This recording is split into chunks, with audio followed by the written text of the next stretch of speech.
Em relação à importância de Israel, existem dois extremos, né? Existe a teologia da substituição. O que a gente tem que entender a respeito de Israel?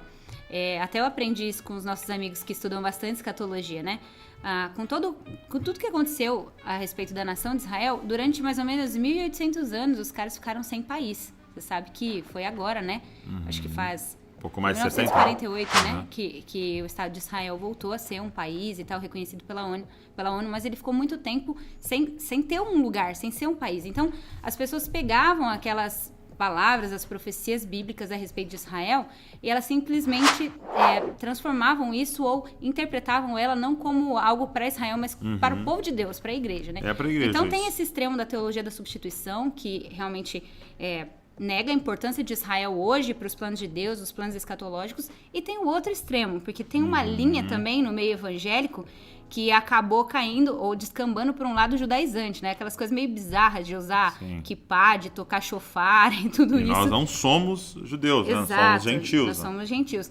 O que eu acho que aconteceu com a minha avó, que foi muito saudável, foi que ela, nesse contexto de igreja que ela se converteu, eles ensinaram ela a amar Israel, ensinaram os membros a amar Israel como povo de Deus e como um povo participante das promessas de Deus para o futuro, entende? Como está escrito em Romanos, né?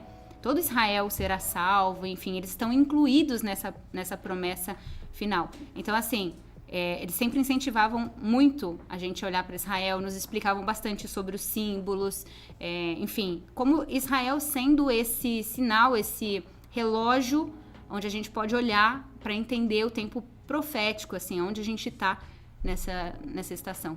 E é interessante porque a gente tem falado bastante de escatologia, né? E quando você vai ver algumas coisas sobre escatologia, fim dos tempos, e você vai ver sobre sinais dos fins dos tempos e as análises, você percebe que várias vezes a gente fica analisando as coisas para esse lado, né? Sim. Talvez porque é onde a gente mora, né? Sim. Mas não, nos Estados Unidos, você viu aquilo ali e tal, e o fulano, né? Só que quando você começa a estudar as profecias bíblicas, estão todas voltadas para lá, Sim. né? Para o Oriente Médio, para Israel, para o entorno ali, né? E a gente tirou os olhos, né? De lá, e a gente precisa voltar de forma saudável, equilibrada para isso, né? Na viagem que eu fiz para Israel lá com o Theo, né? Com o pessoal do Dunamis e tal, a gente foi com um grupo de pastores. Eu lembro que uma coisa me marcou muito, que o líder lá da viagem falou pra gente, né?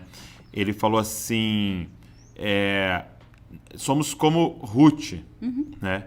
Que chega para Noemi, uma judia, então Ruth, uma gentia, né? Gentil, e Ruth, então, e Noemi é uma judia, e ela fala assim, o seu Deus será o meu Deus. Sim. Então, essa declaração nossa, né? A gente está olhando para Israel e falando, o seu Deus será o meu Deus. Aí ele disse assim, mas vocês ignoram a segunda parte, porque ela diz, o teu povo será o meu povo. Um exemplo que a gente pode dar, vai deixar bem claro para as pessoas, é como se eu quisesse casar com você, mas quisesse desprezar toda a sua família. Uau! Porque, na verdade, Israel, né, os judeus são a família de Jesus. A gente perde isso de vista. Jesus é um homem judeu de 33 anos que vai governar o universo. Né? Então ele se importa com o seu povo, ele se importa com Israel e ele tem um plano de redenção para o seu povo. E a gente fica vendo as imagens, né, de um Jesus totalmente europeu, né? Sim. E aí a gente esquece disso, de que Jesus é um judeu e que o Antigo Testamento, e até as pessoas estão alguns pastores incentivando você até a mudar essa linguagem com a primeira aliança, né? Para não, porque dependendo da linguagem você descarta, né? O antigo, você fala, né? que é velho, antigo, você fala, caiu em desuso, se não importa mais. E não é bem assim, né? Exatamente. Existe uma construção histórica, né? O Antigo Testamento, né? Ou essa primeira aliança, ela é essa construção. Ela não é o plano A que deu errado. É isso aí. E aí agora vamos fazer o plano B, que é a igreja. Não, ela é uma construção. É isso. Que quando chega então em Mateus, tanto que Mateus começa com uma genealogia da primeira aliança. Começa mapeando a primeira aliança para falar, chegamos no ápice da história de Israel. Né? Chegamos no ápice. E quando... eu lembro que eu estava lendo Mateus mesmo. E Jesus chega para os discípulos, né, para os primeiros ali, para Pedro, e fala, siga-me. E ele larga o barco. Ele larga as coisas. Ele descobre depois que ele era casado. Ele larga tudo e vai seguir Jesus. E eu fiz essa pergunta para o Espírito Santo. Por quê? Sim. Por que ele largou tudo e foi seguir Jesus? E pra gente é difícil ir no domingo na igreja. Por quê, né? E o Espírito Santo me respondeu isso. Porque eles conheciam o Antigo Testamento inteiro e eles estavam aguardando o Messias. Uhum.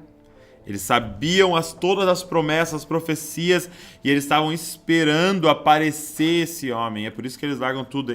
Tanto que os discípulos dizem, achamos. Sim. Aquele que Moisés estava dizendo, aquele que os profetas estavam dizendo.